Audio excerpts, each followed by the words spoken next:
Hello, everybody, and welcome back to Big League Breakdowns for day 11 of Around the League in 30 Days as we stop in Detroit and talk about the Tigers, who made a surprise playoff appearance last year, going on a crazy run in August and September to make the dance. Surprised a lot of people, and Not you. not me, though, not my No, Gritty Tigers. no, you always had the gritty tags going in from the beginning. Not me. Myself, Tyler, joined by Will and Bobby today, and yeah, this is gonna be a fun one because, as I said, I was like the Tigers' biggest bandwagon fan last year. I was rooting for them in the playoffs. So this is a team that I looked a lot into.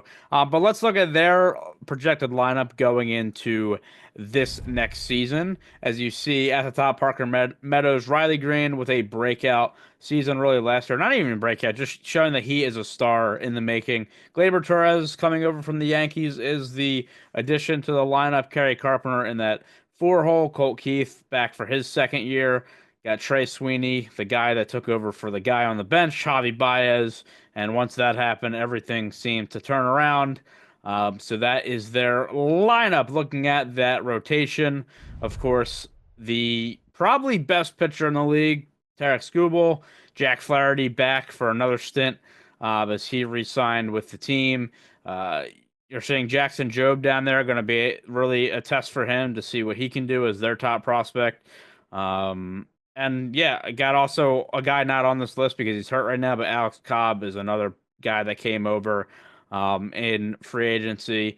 And the bullpen, Maeda back, Tommy Canely once again in there. Chafin comes back. And a lot of guys that were on that team last year where their bullpen was essentially taking them through the playoffs. So their bullpen should be pretty good once again. But that is the lineup for the Tigers coming into the 2025 season.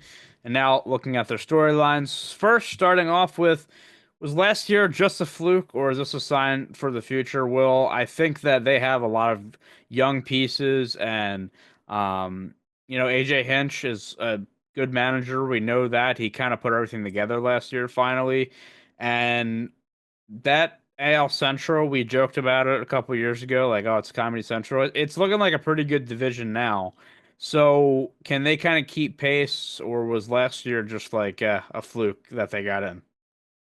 I think they have the capabilities to keep pace. I think what you're going to expect, though, is they're going to be more like of a Rays team moving forward, meaning it's all going to be about um, matching up pitching wise in the bullpen, maybe pulling starters a little early, and platoon options in the lineup.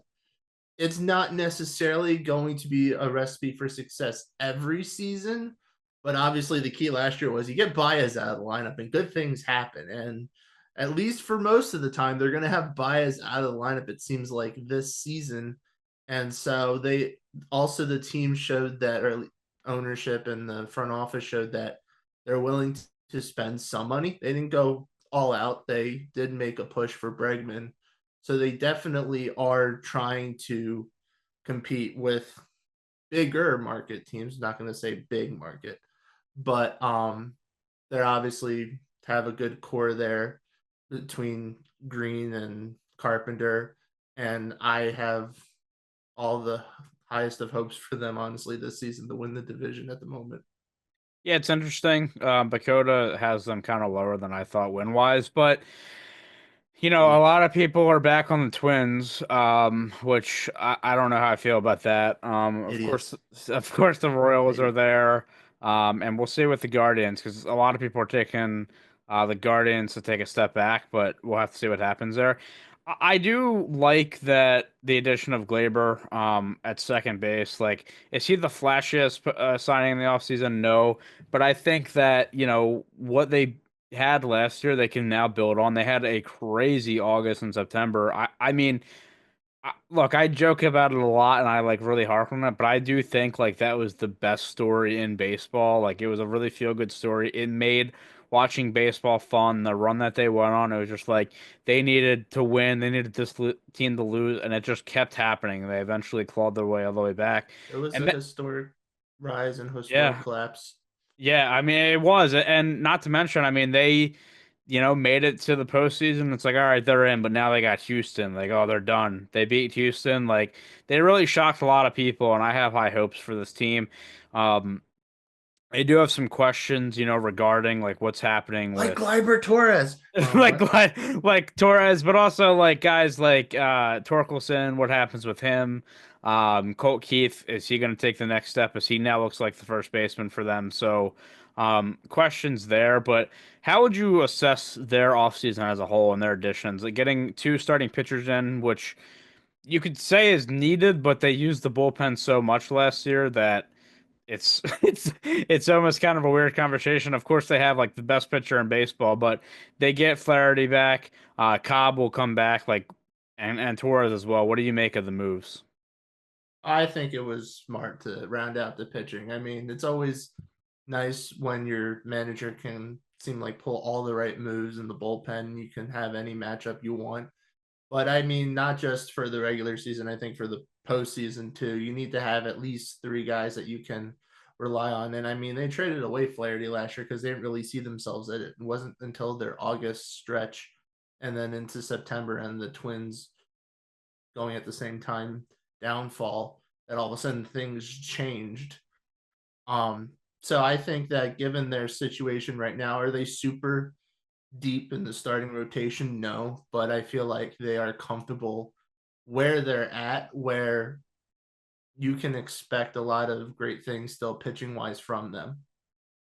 Yeah, and I think you're not looking for not to. I was gonna say, yeah, I've said this time and time again with all the teams we kind of been through it. You can't expect the bullpen game and stuff to work through 162 like it did for them in the playoffs, or not even the playoffs, like the back half of the season for them. So it's nice to have that. I mean, Flaherty's funny because they trade him to LA, they get Sweeney, who ends up turning their team around, and now they have him back. And it felt like he was just a great fit there. Like it felt like that reunion should have happened, and kind of was, hoping for more years for him, but we'll see. If he has another good year, they're going to kind of be forced to sign him. But the other thing to talk about too, I mean, they of course don't get him, but I think, from all reports, had the best offer for Bregman, so They they're had the willing to spend. longest that I'm aware of that was at Yeah, least still in the running. yeah, I mean, I think it's hard from a financial side to really say that the Red Sox weren't the best. I mean, it wasn't the yeah. longest, but heck, when you make 40 million a year for 3 straight years, assuming you won't opt out like an idiot, um, then I mean you're set. Yeah, But no, I again it was another. You said that you thought Bregman would go to the Tigers in the offseason. You were almost right about that. I And know. I was you were manifesting that. a matter of like one small thing in the butterfly effect away from being a like profit when it comes to those Tigers. I know. I really wanted that to happen so bad. And I still think, like, of course, getting him would have been great, but it's not the end of the world. I think you're still wanting to build off those young guys, because they're still going to have, Young starting at third base. So the silver linings, I guess. Of course, you miss out on the big free agent, but at the end of the day, I think if you look at the team they had last year, you would expect them to, you know, like, I don't expect them to take a step back, is what I should say. They should be level, or maybe even pushing better. I think It's their really team about got the better. offense, I think. It's Yeah, just I think about it because is. they were very middle of the pack in baseball. It's even the bottom of the pack when it came to their lineup. The Yeah, it was the pitching that excelled. They were 19th in baseball in run score, 24th in average, 23rd in OPS. Those are some not those are I won't say nasty, but they kind of look at that and go like, how did that team make the playoffs? Well, it's because they were top five or top two in like everything that mattered, except for strikeouts, which is kind of funny because nowadays it seems like everything is about home runs and strikeouts. And this team was like, we don't need it. well, we even talked about that on the show. I think during the run, it was like the stats for clutch hitting, like, come into effect with them, because it's like, every time they needed a big hit, they got it. Every time something needed to go their way, it did down the stretch. And like, while as you said, their offensive numbers don't pop out. They found a way to get it done, and it's again going to be interesting. I really was hoping for their sake that Torkelson would work out, and now it's like kind of crazy because I don't know if like it looks like they're going to try to play Keith there. So My is he? thinking with Torkelson right now, at least early in the season, since they haven't shipped him at this point, and I'm assuming that they're not going to unless a team loses a first baseman and are like, you know what, we need someone, we'll take a flyer. Is that while Torkelson really hasn't been that good of a player since he's been in the majors, he did have that 1 year where he flashed 31 home runs, though his average was only about 240 that season. So he has the capability for some pop, and this Tigers team isn't really filled with anyone that can really consistently, you feel like hit home runs. Like most home runs might get in the season out of someone is like maybe Green or Carpenter if he Yeah, plays enough, and at most you're probably getting mid-20s. My thinking is for now, Torkelson is kind of that he's a bench player all the way. But if like let's say Keith struggles, or maybe if Jung does start in the majors and he starts at third and he doesn't do great and they want to try to shift things around a bit, find a way to liven up the offense, they might be like, you know what? We're struggling. You're not going to be worse than what's going on right now. Let's just see if you can find a little bit of what you had before, power wise. But if the offense does well, or we get partway through the season and Torkelson continues to be like a low to sub 200 hitter, then I think either he's released or traded. I don't think there's really much more that they can really try to stretch out from him now that they are officially playoff contenders. They need to think about it yeah, now, not what Torkelson can do in a year or two. But given that they weren't, given who the, at least I should say, big free agents maybe were this offseason, hitting wise, they had interest. They didn't have anyone that they 100% jumped in on, or at least not early. Everything seemed to be that they waited things out. Players stayed on the market. Then they started to kind of fiddle around. I think that's why they really were in on Bregman, was because he stayed around as long as he did. yeah, But they have, but they're now they can use those financial, that financial wiggle room in a different off season. Maybe yeah. get like Tucker next year. Honestly, yeah, like that's what you have to be hopeful if you're Detroit fans because they were putting offers out there. So I think you got to be really happy in that sense. And is this a World Series winning team this year? Probably not. But again, His if you can, offense. yeah, I was gonna say, but if you can get a little bit more production this year, get a little bit better, sign a guy or two in the offseason, like it can make all the difference. So I got to ask you about Glaber because I don't want to say you're a Glaber hater, but I'm a Glaber hater. you're definitely harsh on him. So what do you make of the signing for the Tigers? It's a 1 year gamble. So it's not painful really at all. It's not another bias because it's not another 6, 7 year commitment to a guy that has been very inconsistent to pretty much in a decline. He's not really in a decline, but he was flashy early on in his career. It looked like he was going to be his power guy, huge impact in the Yankees lineup. And like by year 3, he was a low to mid 200s hitter. Best he could get seemed like was 15 home runs. Like he was just a mess.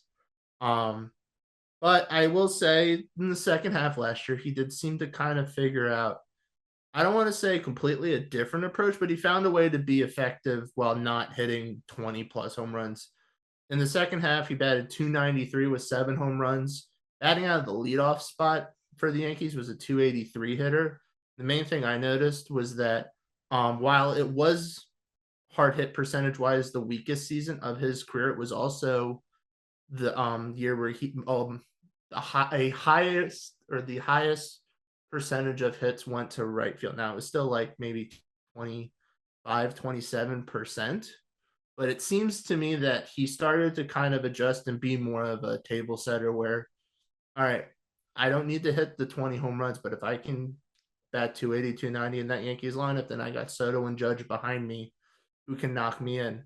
I hope in Detroit, he kind of keeps a similar mindset. At least he keeps himself grounded, doesn't try to do too much, and feel like, oh, I'm in this lineup with all these youngsters. I need to go back to being the big producing guy and hit 20, 30 home runs. Otherwise, I will then start to think he'll turn into Javier Baez for at least one season.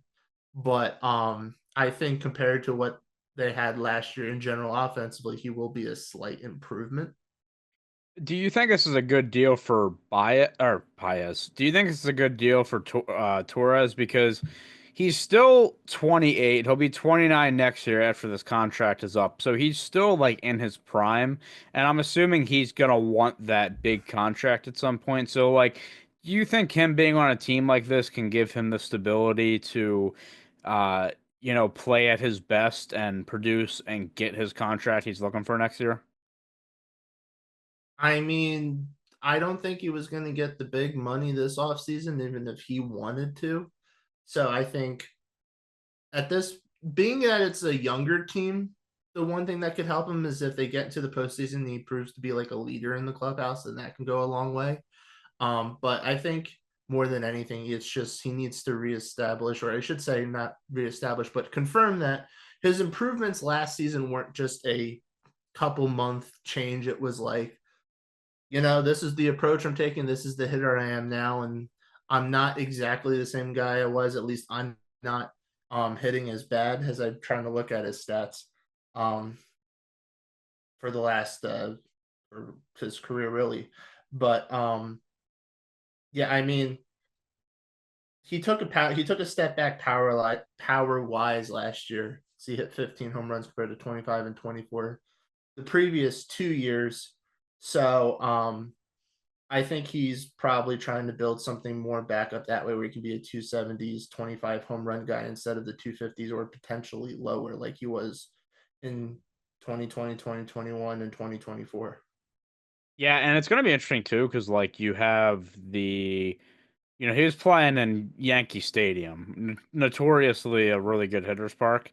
Um, and Detroit is a lot deeper, so I wonder how that's going to play on his power numbers. But looking at the pitching side of things, Jack Flaherty, of course, comes back, and Alex Cobb, once he comes back, is always like teams like really I think respect Cobb. Like he's not flashy, but he's pretty consistent and he's like a good 3-4 guy. And I think he gives that starting rotation stability. Um, so I mean, what do you make of the signings? Again, is this just more of like a stability thing for them? Of course, you're trying to make the best lineup possible, but I think like getting a guy like Cobb kind of signifies that, and then bringing back Flaherty. You're hoping you get what you got from him last year, but is that up in the air because he's been so inconsistent through his career? I mean, Cobb before last season's injury woes seemed to prove that he was a mid to upper threes pitcher, but I think more than anything for the Tigers right now, this is just hopefully to be um, some starting pitching depth and taking a flyer that he does find the form that he had between 2021 and 2023. Because I mean, they have, like you said, they have Screwball and Flaherty at the top of the rotation, and that's a very strong 1-2 punch. And then Olson and Mize behind that. So just right there, I think you have a very strong, very young rotation, and that can be something that gets you through the bulk of the season, especially if some of those guys stay healthy and the young guys like Mize and Olson. Um, then you're in a good spot for the postseason. A veteran like Cobb is more of a leader for those young guys. And if he gets hurt, you got the bullpen to back you up with the mixing and matching. You still have Maeda, who's going to be a long reliever, it looks like, to start the season. Cobb is obviously starting a month late, so he's still going to have injury problems. Being that it's a hip, I don't know if that'll affect him too much when it comes to the torque that he has to do as a pitcher. But when he returns, or at least I'd say hopefully by the midpoint in the season, if he can be healthy by then and carry that through the rest of the way, then I think that'll be enough of what they need to have a strong enough bullpen to get them to the postseason or bullpen rotation. Yeah, I mean, worth mentioning too, like you said Maeda, who obviously has starting experience. They have Cater Montero in the minors. They have Matt Manning. So, I kind of wonder about, as you said, like Mize and Olsen and stuff, but also like Job. Like if Job comes out and kind of starts getting shelled early, which I don't foresee. I think he's going to be a good player, but at least you have some, depth. You have some stability. Of course, you can combat injuries that way. But Montero, I thought was pretty good in the latter half of the year for them, and he's right now projected to be starting in AAA. So, they have some guys that can really step up if they need to. I think like looking at the big picture overall for this team, do we think that they can compete for a division again in this upcoming season? Do you think? It's more of a wild card team. Like I don't know. It's so right now it's very, very tough for me to judge the AL Central because you have the Guardians who, what happens with them? Do they take a big step back? And then you have again all these people talking about the Twins. So and then of course you have the two young teams and the Tigers and Royals. So it's really tough. But what do you think for them, like really looking at this season? Can they compete for that title? I'd argue that because they did the most out of the playoff contenders in that division, that they are the favorites right now. I know that through Pacoda and just prior to last year, the Twins are most likely the favorites again. They were still a postseason team for 2/3 of the season last year. Just the only reason they missed was because of historic uh Collapse. collapse, yeah, happened at the same time that the Tigers had a historic rise. So the odds of that happening again are this year are going to be very slim. But they didn't do anything this offseason. And the Royals haven't really done much either. Now the Royals have done more than what the Twins did to benefit their team. And but we haven't done a Royals episode yet, so I don't want to go too deep into that now. But the Tigers, to me, solidified their rotation and added a few pieces to the bullpen after already having a strong bullpen and the best pitcher in baseball. And they've added another bat to hopefully round out the lineup a little bit better, at least give it another veteran presence. I could see them potentially being I guess trade candidate. I don't know if trade candidates is the right word, but they're going to be, I see, going for trade pieces at the deadline this year to add on. I don't know if they're going to go with rentals or they would try to find someone that maybe has an extra year of control afterwards. But I mean, they are definitely seeming aggressive to me, and they took such a leap last year that, like I said, I see them being like a raised team for the next few years. And I think ideally in the long run, and I do think this is very possible, they turn into a team that's like the Astros that has a lot of homegrown players that build the foundation, and then they spend the money when it's time to get those stars to round it out. And then they have a team that can take the division for many years to come. Yeah, I think you're right. And again, we have already stated how willing they were this offseason. And as you said, they can be a buyer at the trade deadline. They can be buyers in the offseason next year. So if they can build that base, then they are going to be able to or build that foundation. They're going to be able to build off of that. And they can be something really special. So I'm really looking forward to the Gritty Tigers of the Gritty Tigers future. Part 2. Part two, yes. That I think is all we have. I believe that nothing else that to really touch on. But this has been Phillies legend Matt Vierling is going to hit 30 home runs, being the MVP player. Bobby can back me up on this. uh it's such an integral part of that team, honestly. Like he came over from the Phillies and he actually has really made a nice little career there in Detroit. But It's funny though, looking at that playoff lineup last year and being like, the guy that has the most playoff experience on your team is Matt Vierling, who basically had 2022 with the Phillies when they made their World Series run. That's about it. Yeah. But yeah, again, I like this team and I'm excited to see them AJ Hinch is a again. good leader. He is. By the way, nobody in their starting lineup, projecting starter lineup over the age of 30. Like that just tells you what this team can be. But that is all for us here at Big League Breakdowns. This has been day 11 of around the league in 30 days. So you can follow us on Twitter at BL_breakdowns, big league breakdowns everywhere else. Make sure to like the video if you liked it. Subscribe if you really liked it, as we will continue trucking along. As the next team on our list is the Houston Astros, who have a lot to talk about. So make sure to check in for that. But that is all for us today. We will see you next time.